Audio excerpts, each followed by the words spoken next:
नमस्कार, देश न्यूज में आपका स्वागत है। मैं हूं आपके साथ सूरज पाठक और हमारी टीम हम आपके साथ है और आज हम बात करने जा रहे हैं महिला आरक्षण परिसीमन पर पैंच। महिला आरक्षण विधेयक सदन में पेश हुआ है, चर्चा चल रही है। पक्ष विपक्ष दोनों की तरफ से उसके संबंध में बयान आ रहे हैं, अपनी अपनी बातें रखी जा रही हैं, लेकिन सबसे बड़ी बात यह है कि अब बात अटक गई है कि परिसीमन के बाद यह कानून लागू हो जाएगा। 2026 तक इंतजार करना पड़ेगा।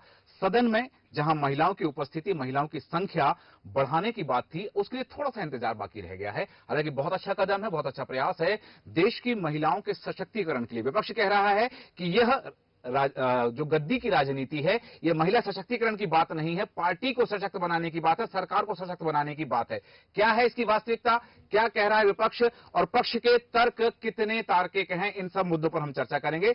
और हमारे साथ हमारे देश न्यूज की महिला शक्ति और एडिटर इन चीफ जय श्रीवास्तव जी भी आपके साथ हैं। जय श्रीवास्तव जी, जिस तरह से बात की जा रही है, महिला आरक्षण विधेयक, शक्ति की वंदना अधिनियम, शक्ति बंधन अधिनियम में वास्तविकता क्या है? और जो बात कही गई कि ये अभी लागू नहीं होना है, ये 2026 में लागू होगा परिसीमन के बाद। क्या परिसीमन तक इंतजार करना पड़ेगा, या फिर विधेयक लाना था तो क्या पहले परिसीमन कराया जा सकता था कि पहले परिसीमन कराया जाए बाद में विधेयक लाया जाए? देखिए, मुझे ये लगता है कि जिस प्रकार से वर्ल्ड कप से पहले एक दो मैच ट्रायल मैच किया जाता है जी, महिला जो बिल है, ये मुझे लगता है कि ये ट्रायल मैच चल रहा है अभी संसद में। जी, कल और परसों हाँ, ये 2 दिन इस देश के लिए महत्वपूर्ण होने वाला है। मुझे लगता है कि इस देश में जो अभूतपूर्व फैसला लिया जाना है संसद के माध्यम से, जी, वो कल और परसों होने वाला है। और अभी जो कि गणपति उत्सव चल रहा है अभी, जी हाँ, जी हाँ, तो अभी बहुत ज्यादा विवादों में दोनों ही पार्टी नहीं आना चाहती है। हाँ, लेकिन मुझे ऐसा लगता है कि ये जो महिला बिल है, क्योंकि थोड़ी देर के लिए सोचिए जी, कि यदि महिला बिल को लाना ही था हाँ, तो पिछले सत्र में ले आते, हाँ, या आगामी सत्र में ले आते, क्योंकि इसको तो लागू कब किया जाना है, 2027 में। जी हाँ, और लोकसभा के लिए तो ये 2029 में लागू होना है। जी हाँ, तो 6 साल पहले इसको आज स्पेशल सत्र बुलाकर हाँ, इस प्रकार से बहस करने की आवश्यकता क्यों है? क्योंकि इसमें काफी धन खर्च किया जाता है। हाँ, बावजूद इसके स्पेशल सत्र बुला के केवल महिला बिल लाया जाए, वो बिल जो 2029 में लागू होगा, हाँ, 2027 में लागू होगा, हाँ, उसके लिए कोई भी मानने के लिए शायद तैयार नहीं हो सकते हैं कि जो बिल है ये महिला बिल के लिए ये स्पेशल सत्र लाया गया है। मुझे लगता है जो हिडन एजेंडा है सरकार की, हाँ, वो कल या परसों हमको देखने को मिलेगा, जिसमें हो सकता है कि पूरा देश में जी, एक हल्ला हो, विपक्ष जो है अभी चिल्लाचोट कर ले हाँ, महिला बिल के लिए। हाँ, क्योंकि ये महिला बिल तो दोनों सभी राजी हो चुके हैं एक तरह हाँ, से। हाँ, मायावती ने समर्थन दे चुके हैं, लेकिन जी, वो उनके कुछ शर्तें हैं। हाँ, जैसे ही वो शर्त नहीं भी माने तो वो भी महिला बिल के समर्थन में आ जाएगी। जी बिल्कुल, टीएमसी ने समर्थन दे चुके हैं, लेकिन देने के बावजूद उन्होंने भी एक शर्त रखी है। हाँ, शर्त नहीं भी हो तो भी वो समर्थन दे देंगे। जी, अभी माहौल तैयार किया जा रहा है हाँ, कि हम इस जो आग बुझाने वालों में हमारा नाम हो। हाँ, मतलब क्या है कि किसका नाम हो इस बिल पर। जी, सरकार भारतीय जनता पार्टी की है, हाँ, ऐसा ना हो कि भारतीय जनता पार्टी इसका श्रेय ले जाए। हाँ, ये जो चिल्लाचोट किया जा रहा है अभी, जी, ये केवल और केवल श्रेय लेने का जो है, श्रेय लेने की कोशिश कर रहे हैं। सोनिया जी ने कह दिया सदन में कि ये बिल तो राजीव गांधी लेकर आए थे। नहीं, खाली सोनिया जी नहीं, हाँ, हर पार्टी चाहेगी। हाँ, जो इंडी गठबंधन है, हाँ, वो भी यही चाहेगी कि ये भारतीय जनता पार्टी इसका क्रेडिट ना ले जाए। जी, इसी कारण से देखा ये जा रहा है कि ये सारे लोग चिल्लाचोट कर रहे हैं, माहौल बना रहे हैं, आम पब्लिक में ये मैसेज देने की कोशिश कर रहे हैं कि केवल भारतीय जनता पार्टी इस बिल को लाना नहीं चाहती है, हम भी इसके समर्थन में है। लेकिन मुझे ये लगता है बिल तो पारित होकर रहेगा, लेकिन उसका कोई तात्पर्य यहाँ पर नहीं है। हाँ, क्योंकि जो 2026 में हाँ, परिसीमन होना है, हाँ, उसके बाद ये बिल लागू किया जाएगा। ठीक तो है। मुझे लगता है कि ये औपचारिकता मात्र है। तो जैसा आपने पहले अपने वक्तव्य में कहा कि ये कहानी कुछ और है, ये पर्दे के पीछे अलग रंग है और पर्दे के पीछे कोई और तस्वीर है जो पर्दा खुलने पर उजागर होगी। यदि ऐसा होता है तो आपको लगता है कि वो क्या चीजें हो सकती हैं जिससे देश में, पूरे देश में एक प्रवृत्ति बदल जाएगी, देश में एक नयापन आ जाएगा, या फिर जैसा आपने कहा कि पूरे देश में हल्ला होगा, क्या संभावनाएं हैं? देखिए, 2 महत्वपूर्ण बिल पेंडिंग है जी। और सरकार ने जितने कानून लाने की बात हमेशा करते थे, हाँ। भारतीय जनता पार्टी विशेष करके, कि 370 हटाया जाएगा, जी। राम मंदिर बनाया जाएगा, उसके बाद जो तलाक हटाया गया था, तलाक के जो कानून बना इस देश में, जी। अब केवल रह गया है यूसीसी, हाँ। समान नागरिक संहिता। हाँ। और एक है, मोदी हर जगह पर ये कह चुके हैं कि एक देश एक टैक्स होना चाहिए, एक देश एक कानून होना चाहिए, हाँ। और एक देश एक इलेक्शन होना चाहिए। जी। तो मुझे लगता है कि एक देश एक टैक्स के रूप में जो है जीएसटी के लिए आप देखिए, एक दिन के विशेष सत्र बुलाकर जी हाँ। उसको लागू कर दिया गया था। जी। अब बचा है एक देश एक कानून। हाँ। और एक देश एक इलेक्शन। हाँ। मुझे लगता है कि कल या परसों, और हो सकता है कि बिल लाकर इसमें बहुत ज्यादा समय ना दे, हाँ। चट मंगनी पटविया वाली जो बात है वो हो सकती है कल या परसों। बिल्कुल। और ये 2 बिल जो है, या तो यूसीसी है, हाँ। और मुझे ऐसा लग रहा है हाँ। कि एक देश और एक चुनाव, हाँ। ये कानून आ सकता है। वन नेशन वन इलेक्शन या फिर यूसीसी, समान नागरिक संहिता। समान नागरिक संहिता को लेकर पहले ही बहुत चर्चाएं हो चुकी हैं।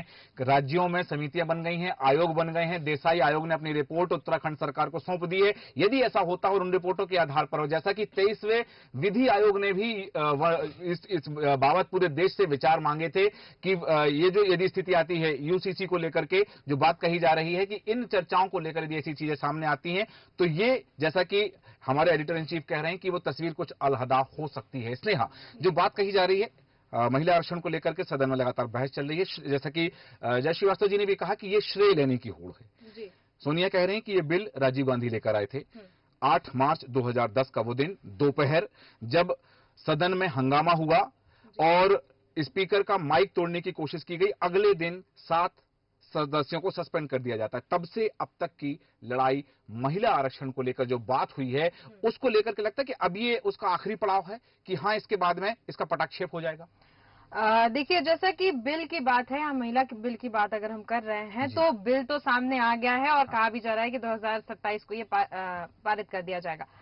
लेकिन यहाँ पे अगर हम श्रेय लेने की, जैसा आपने कहा कि श्रेय लेने की जो बात हो रही है, तो यहाँ पे अगर कोई भी पार्टी अपना श्रेय ले रही है तो जाहिर तौर पर श्रेय अगर ले रही है तो उसमें कोई गलत भी नहीं है, क्योंकि अगर इतने साल से 27 साल से पेंडिंग पड़ा हुआ है, उसके बाद अगर इस बिल को लाया जा रहा है तो जरूर कुछ ना कुछ उसमें ऐसा करने की जरूरत पड़ रही है जिसकी वजह से इतना समय लगा। और अगर वो इस पे अमल कर रहे हैं, अगर इस पे ध्यान दे रहे हैं, तो बिल्कुल श्रेय लेना कोई इसमें गलत नहीं है। साथ ही साथ अगर ये कहा जा रहा है कि इसको वोट पाने के लिए और लोकसभा चुनाव में अगर इसको एक एजेंडा बनाया जाए, तो यहाँ पे बिल्कुल तालमेल करता नहीं नजर आ रहा है, क्योंकि यहाँ पे 2024 में तो ये पारित नहीं किया जा रहा है। हाँ, ये ठीक है कि जो बात आई है कि ये इसका उद्देश्य 2024 के लिए नहीं है। और जैसा कि इससे पहले की एक चर्चा में और बात सामने आई थी कि सदन में सीटें बढ़ाना, और वो तब संभव जब परिसमन होगा। यहाँ एक बात धनुषा, मैं आपसे जानना चाहूंगा कि जो बात आ रही है, अलग अलग लोग अपना अपना मत रख रहे हैं कि हाँ, हम इसके पक्ष में हैं, लेकिन एक बात रखी जाए कि इसमें दलितों के लिए आरक्षण हो, दलित सीट के लिए आरक्षण होना चाहिए। इसमें इस 33% में भी विशेष सीटें होना चाहिए जो दलितों के लिए हो, पिछड़ा वर्ग के लिए हो। इस तरह के अन्य, उमा भारती का बयान आया है और अन्य दलों की ओर से जो मांग आ रही है। आपको लगता है कि महिला आरक्षण पर इस तरह की विवाद, इस तरह की अपनी अपनी मांग की नहीं, हमारे समाज के लिए हो, दलितों के लिए हो, पिछड़ा वर्ग के लिए हो, ये महिला आरक्षण पर भी आरक्षण, ये कितना जायज लग रहा है? देखिए सूरज जी, जैसा कि आपने कहा कि आरक्षण पर आरक्षण जी, आरक्षण पर आरक्षण जैसा कि मांग की जा रही है, लेकिन ये कुल मिला के मुद्दे को भटकाने की कोशिश है। मुद्दे को भटकाने की कोशिश इसलिए है क्योंकि अगर आरक्षण में आरक्षण, जैसे आरक्षण वैसे भी महिलाओं को दिया जा रहा है, नौकरी में दिया जा रहा है, जैसे मध्य प्रदेश सरकार ने अभी पुलिस में भर्ती के लिए महिलाओं को आरक्षण दिया है, लेकिन यहाँ कहीं ना कहीं मुद्दे को भटकाने की और महिलाओं को बरगलाने की कोशिश ये जो दूसरी पार्टियां कर रही हैं वो कर रही है। हाँ, जैसा कि कहा कि दूसरी पार्टियां जो हैं वो बरगलाने की कोशिश कर रही हैं। मैं एक सवाल है वो एडिटर इन चीफ साहब से पूछूंगा, लेकिन उसके पहले दामिनी मैं आपसे जानना चाहता हूं कि ये महिला आरक्षण को लेकर के पूरे देश में एक नई राजनीति चली जा रही है, एक नया सियासत का गेम खेला जा रहा है। कई बार कहा जा रहा है, जैसे अभी स्नेहा ने भी कहा कि ये वोटों के लिए राजनीति हो सकती है। सदन में भी आज विपक्ष की ओर से यही कहा गया कि ये महिला सशक्तिकरण की बात नहीं है, ये केवल अपनी राजनीतिक जमीन को सशक्त बनाने की राजनीति है। वास्तव में क्या भारतीय जनता पार्टी या एनडीए की सरकार अपनी जमीन तैयार कर रही है, या फिर वास्तव में महिलाओं के लिए सदन में उपस्थिति ज्यादा हो, उनकी भागीदारी ज्यादा हो, उनका सशक्तिकरण हो, इसलिए ये बिल है? देखिए, अगर राजनीति की बात करें तो जैसे कि स्नेहा ने अभी कहा कि आने वाले जो चुनाव है उसमें सब इससे कोई तालमेल नहीं बैठेगा, क्योंकि जो बिल है वो अगर अभी पारित भी हो जाता है तो 2027 के बाद लागू होगा, तो इससे राजनीति से कोई तालमेल नहीं बैठता है। लेकिन वही अगर महिला सशक्तिकरण की बात करें तो अगर महिलाओं की भागीदारी बढ़ती है राजनीति में और महिलाएं आगे उठकर आती है तो जाहिर तौर पर महिला सशक्तिकरण होगी, महिलाओं के पास एक पावर होगी और महिलाएं खुलकर अपनी आवाज उठा पाएंगी। साथ ही साथ जो महिलाओं को लेकर हिंसा होती है समाज में वो भी बहुत हद तक कम होने के चांसेस है, क्योंकि महिलाएं अपनी आवाज उठाएंगी। ठीक है, महिलाएं अपनी आवाज उठा पाएंगे, आपने सही कहा। और जैसे कि जय श्रीवास्तव जी ने भी कहा था कि महिला सशक्तिकरण का तात्पर्य यह है कि जहां महिलाओं के लिए कानून बनते हैं वहां महिलाओं की भागीदारी बढ़ेगी। जैसा कि आपने कहा कि ये आने वाले चुनाव में भारतीय जनता पार्टी को इसका फायदा संभव है कि 2029 के जब लोकसभा चुनाव होंगे तब पार्टी इसका फायदा ले सकती है। आज इस पूरे कथानक का, ये जो पूरा कथानक चल रहा है सदन के अंदर से लेकर सदन के बाहर तक, आज विषय ऐसा है कि हम स्टूडियो में खड़े होकर के हम 5 लोग चर्चा कर रहे हैं इस विषय पर, क्योंकि पूरे देश में ये चर्चा का विषय बना हुआ और सबसे ज्वलंत मुद्दा इस समय है।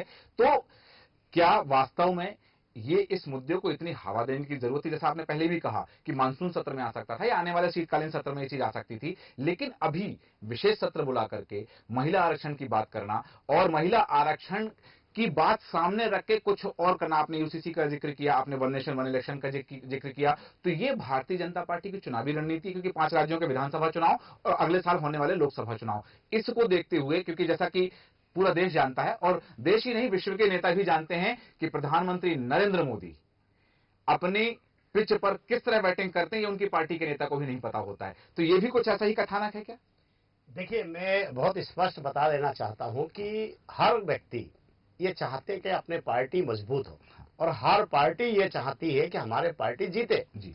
उसके लिए किसी भी प्रकार से यदि कोई कानून लाना पड़े तो लाते ही है। जब आजादी के बाद से हमने देखा है कि कई प्रकार के कानून बने जी, और ये जो कानून है, इस कानून में निश्चित रूप से 50% मतलब आधी आबादी से जुड़ा हुआ मामला है। तो आधी आबादी से अगर जुड़ा हुआ ये मामला है तो निश्चित रूप से ये राष्ट्रीय या अंतर्राष्ट्रीय स्तर पे ये जाना चाहिए। इसी कारण से ही जो है ये बहस अभी पार्लियामेंट में ये देखने को मिल रहा है। लेकिन मुझे जो अंदेशा ये है कि इस कानून के लिए विशेष सत्र नहीं बुलाया गया है। जो लोग ये मान रहे हैं ये था मोदी का मास्टर स्ट्रोक, मुझे नहीं लग रहा है कि ये मास्टर स्ट्रोक है, क्योंकि कल और परसों हो सकता है कि बड़ा कानून लाने के लिए कोई बिल प्रस्तुत किया जाए और ये ट्रायल चल रहा है महिला बिल के रूप में। तो ये सर्वत्र विदित है कि महिला बिल को लाने के लिए हर पार्टी ने कोशिश की, लेकिन उसके बीच में कुछ न कुछ आलपिन जरूर डाल दी गई है। तो जब आलपिन डाले गए तो फुग्गा पूरा फूट गया। तो ये बिल के लिए जो सोनिया गांधी आज बोल रही है कि राजीव गांधी लेकर आए थे, भाई किसने रोका था आपको बिल पास करने के लिए? आपके सहयोगी पार्टी ने रोका था। आज अगर आप उसमें उन्हीं पार्टियों को देखेंगे, वो पार्टी सहमति तो दे रहे लेकिन स्वतंत्र रूप से सहमति नहीं दे रहे। उन्होंने भी कुछ ना कुछ शर्त रख दी है कि इसके आधार पे यदि आप महिला बिल लाओगे तो हम इसमें सहमत है। लेकिन मुझे ऐसा लगता है कि जो नेता ये कहते हैं कि हमारे लिए ये उचित नहीं है, अब देखने को ये मिल रहा है वही नेता अब इस पार्लियामेंट में बिल लाने के पक्ष में है, लेकिन जो शर्तें रख रहे हैं उससे लगता नहीं है कि वो मन से वो सहमति दे रहे हैं। लग ये रहा है कि मन से तो नहीं चाहते, कि ये बिल आ जाए, लेकिन उनको भी ये डर है भैया घर भी जाना है, घर जाएंगे तो बीवी के डांट पड़ेगी।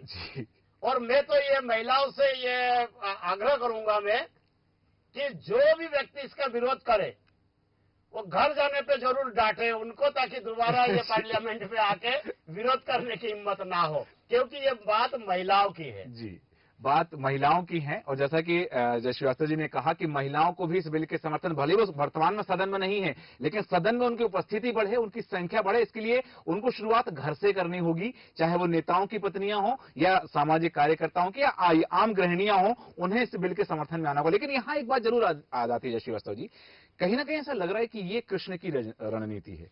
जिस तरह से महाभारत के काल में जब लगा कि कर्ण के पास एक ऐसी शक्ति है कि वो सामने जो भी उनके योद्धा होगा उसका नाम लेकर वह शक्ति छोड़ेंगे तो उसका वध हो जाएगा, उसकी मृत्यु हो जाएगी। अर्जुन के लिए कर्ण ने यह रखा हुआ था, लेकिन कृष्ण ने क्या किया कि उस शक्ति का प्रचार करने के लिए, उसका प्रहार करवाने के लिए घटोत्कच को सामने ले आए। वास्तव में उनका उद्देश्य क्या था कि वो कर्ण की उस शक्ति को खर्च कर दें ताकि अर्जुन सुरक्षित हो जाए। तो ऐसा तो नहीं है कहीं कि सिर्फ उस शक्ति को खर्च करवाना कि विपक्ष अपनी शक्ति खर्च कर दे, इस चर्चा में शामिल हो जाए और इस चर्चा में अपनी अपनी बातें रख दें और उसके बाद में वो नई चीज लेकर आए, उसके बाद विपक्ष के पास कोई निशाना ही ना बचे। ये संभावना लग रही क्या ऐसी? बिल्कुल बिल्कुल लग रहा है, मुझे तो ऐसा लग रहा है जी कि ये वही रणनीति है जो आपने बताया। लेकिन मैं एक चीज बताना चाहूंगा कि धर्म और राजनीति, धर्म में राजनीति संभव है, राजनीति में धर्म संभव नहीं है, क्योंकि धर्म में गंदगी नहीं है, छल कपट नहीं है, और राजनीति जो है ये जो निर्माण है चारों शब्द से जी, ये छल कपट सब है इसमें शामिल जी।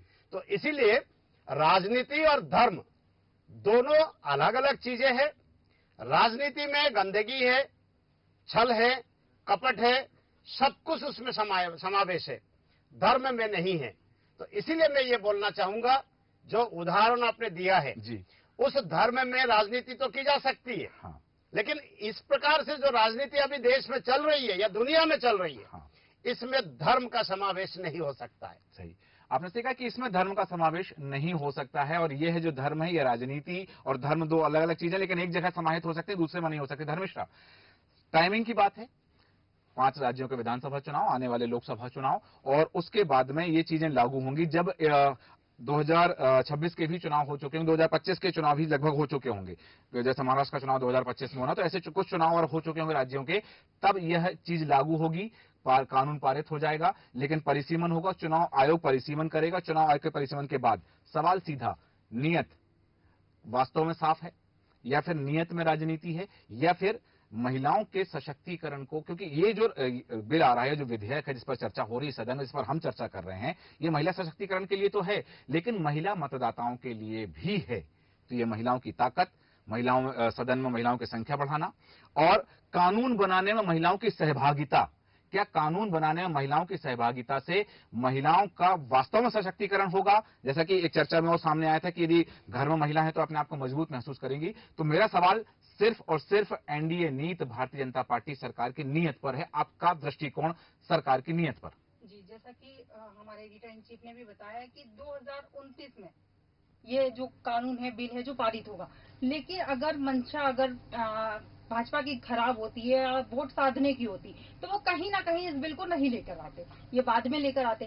कहीं ना कहीं भाजपा की जो मंशा है वो वर्तमान में सशक्तिकरण की है, महिलाओं को शक्ति देने की है, महिलाओं को ताकत देने की है। जैसा कि कहा जाता है कि महिला अगर घर में होती है, महिला के घर में होने पर घर का जो माहौल होता है वो एकदम पवित्र हो जाता है। कहीं ना कहीं महिलाओं की जो भागीदारी संसद में बढ़ेगी, तो जो संसद में आप देख रहे होंगे कि वर्तमान में जो भाषा का प्रयोग किया जाता है, संसद में जिस तरह से सांसद लड़ते हैं आपस में, तो कहीं ना कहीं महिलाओं की भागीदारिता जो संसद में होगी, झगड़ा तो महिलाओं में भी होता है, लेकिन वो कहीं ना कहीं मर्यादा का ध्यान रखती है महिलाएं। जी। जब शब्दों का प्रयोग करती है तो वो मर्यादा का ध्यान रखे करेगी, तो कहीं ना कहीं संसद भी थोड़ी गरिमामय हो जाएगी, संसद की गरिमा बढ़ जाएगी। ये जो कहना चाह रहे हैं धर्मिष्ठा कि वहां जो भाषा की मर्यादा है, भाषा की मर्यादा कई बार आता है कि इस शब्द को विलोपित कर दिया जाए संसदीय कार्यप्रणाली से, क्योंकि असंसदीय भाषा का शब्द था। तो संभवतः ऐसी गतिविधियां फिर ना होंगी, महिलाओं की संख्या बढ़ जाएगी। लेकिन आज भी इस तरह की घटनाएं होती हैं तब जब महिलाओं की संख्या वहां है। इसलिए हाँ, महिला सशक्तिकरण की हम बात कर रहे हैं, महिला विधेयक की बात कर रहे हैं,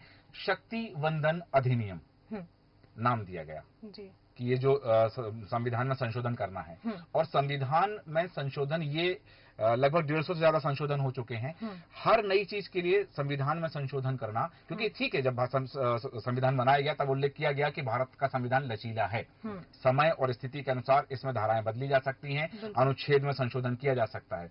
संविधान में संशोधन करने की अलग प्रक्रिया है, कानून की अलग प्रक्रिया है। यदि ये क्योंकि परिसीमन यदि वैसा होता तो परिसीमन के लिए स्वाभाविक बात है कि संविधान में संशोधन करना पड़ेगा, और 156वां संशोधन संविधान की 133 में संशोधन करना पड़ेगा। तो ये जो चीजें सामने आएंगी, क्या इनकी तैयारी पहले कर ली गई है, बाद में मैदान में आया गया है, या फिर अब तैयारी की जाएगी?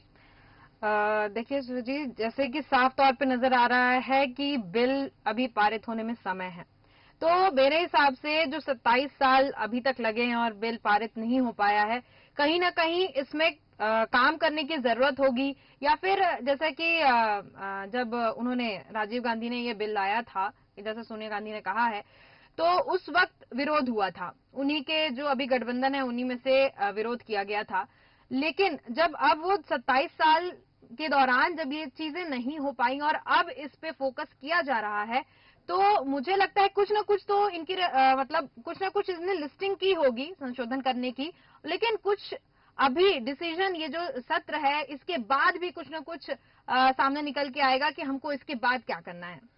अब क्या करना है ये निकल के सामने आएगा। दामिनी, वास्तव में ये मास्टर, जैसा कि जय श्रीवास्तव जी ने कहा कि ये मास्टर स्ट्रोक नहीं है, लेकिन मास्टर स्ट्रोक कुछ और है, इसको सामने रखा। ये मास्टर कार्ड हो सकता है चुनाव के लिए भारतीय जनता पार्टी के लिए?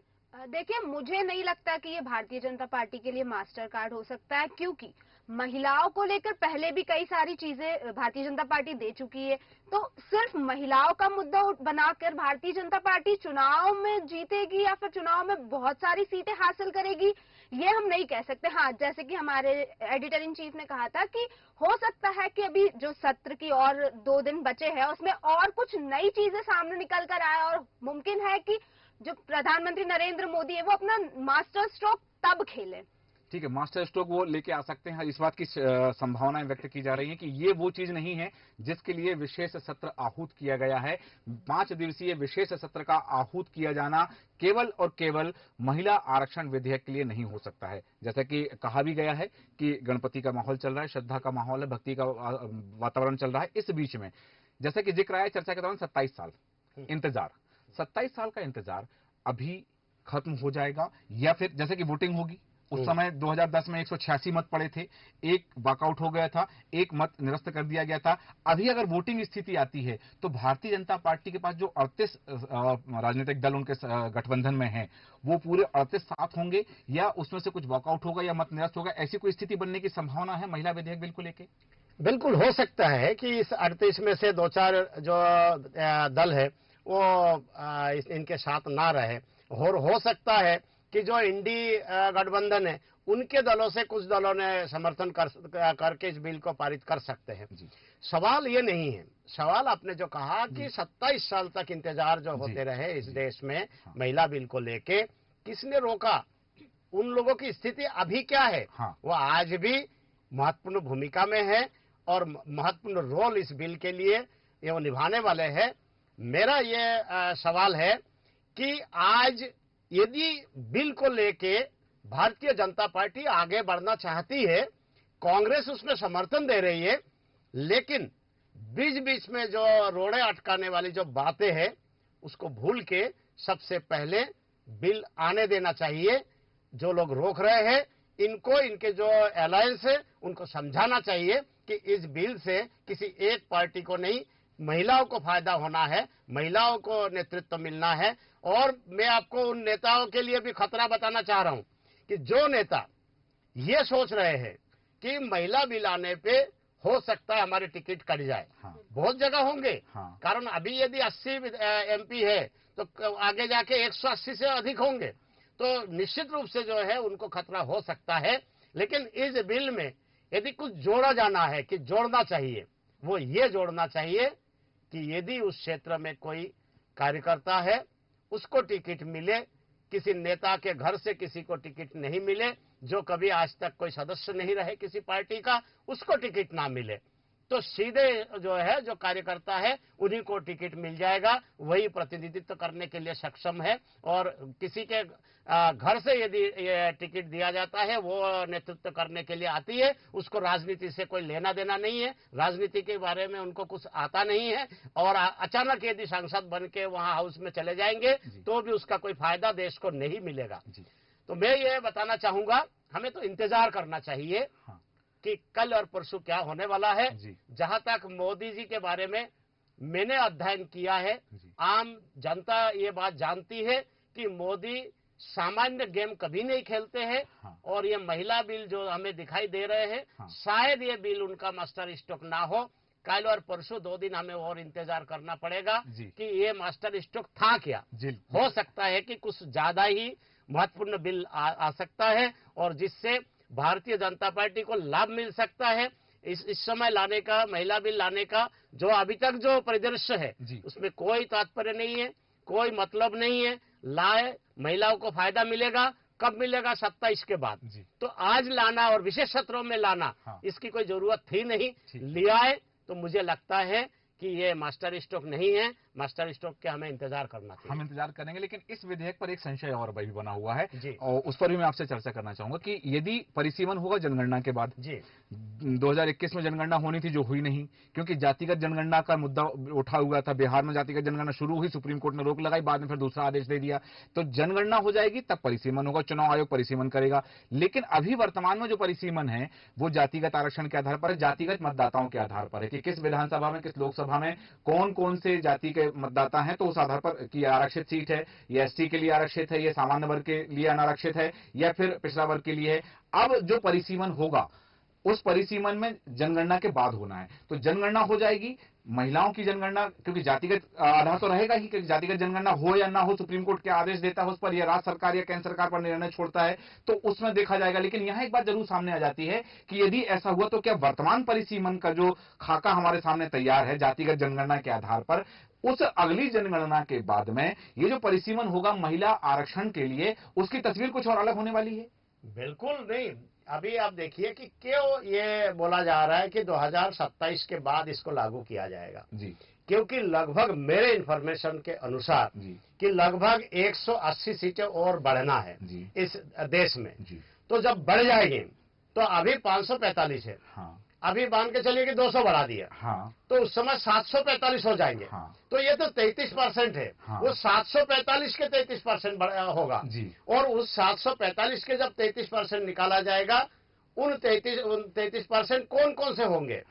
वो 15 साल के लिए जो कहा जा रहा है कि 15 साल के लिए होगा। उसके बाद फिर से इसमें विचार मंथन किया जाएगा, फिर संशोधन किया जा सकता है इसमें।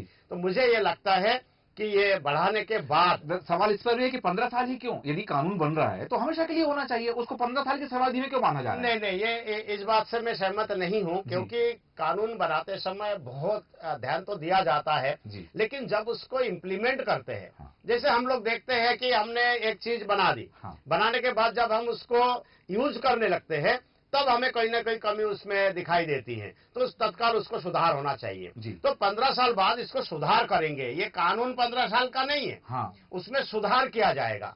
तो मुझे लगता है कि ये तो निर्णय अच्छा है, लेकिन जो निर्णय ये लिया जा रहा है कि आज विशेष सत्र बुलाकर महिला बिल पारित किया जाएगा और 2027 में उसको लागू किया जाएगा, तो ये इस पर जो है मुझे कुछ ये डाउट है कि कल परसों कोई ना कोई बड़ा धमाका यानी बड़ा इसमें निर्णय लिया जा सकता है। बड़ा निर्णय लिया जा सकता है, बड़ा धमाका हो सकता है जो देश के लिए अप्रत्याशित हो सकता है और विपक्ष के लिए भी अप्रत्याशित हो सकता है। कहा जाता है ये रणनीति है और चाणक्य की रणनीति में स्पष्ट लिखा हुआ है कि अपने शत्रु पर तब प्रहार करो जब वह आपके प्रहार के लिए तत्पर ना हो। यदि वो तैयार है तो आपका प्रहार झेल सकता है, बचाव कर सकता है। और शायद प्रधानमंत्री नरेंद्र मोदी की यही रणनीति कि शत्रु को पहले निशस्त्र कर दो, कि उनके पास जितने हथियार हैं वो महिला आरक्षण विधेयक पर सब कुछ बोल चुके हों, सारी चीजें कर चुके हों, और फिर अपनी रणनीति के तहत वो प्रहार करें और वो वैसा प्रहार करें जिसके लिए विपक्ष तैयार ही ना हो कि वो उसका बचाव कर सके। ये एक बात हो सकती है, एक रणनीति हो सकती है।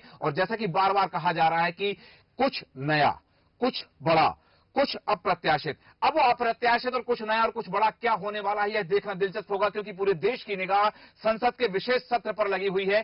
क्या होता है नरेंद्र मोदी के तर्क से और कौन सा तीर निकलता है। भारतीय जनता पार्टी की सरकार जिस रणनीति के लिए जानी जा सकती, प्रधानमंत्री नरेंद्र मोदी जिस रणनीति के लिए जाने जाते हैं, क्या वास्तव में ऐसा कुछ होने वाला है। पूरा देश टकटकी लगाए देख रहा है आने वाले 2 दिनों के लिए। हमारे खास कार्यक्रम में इतना ही।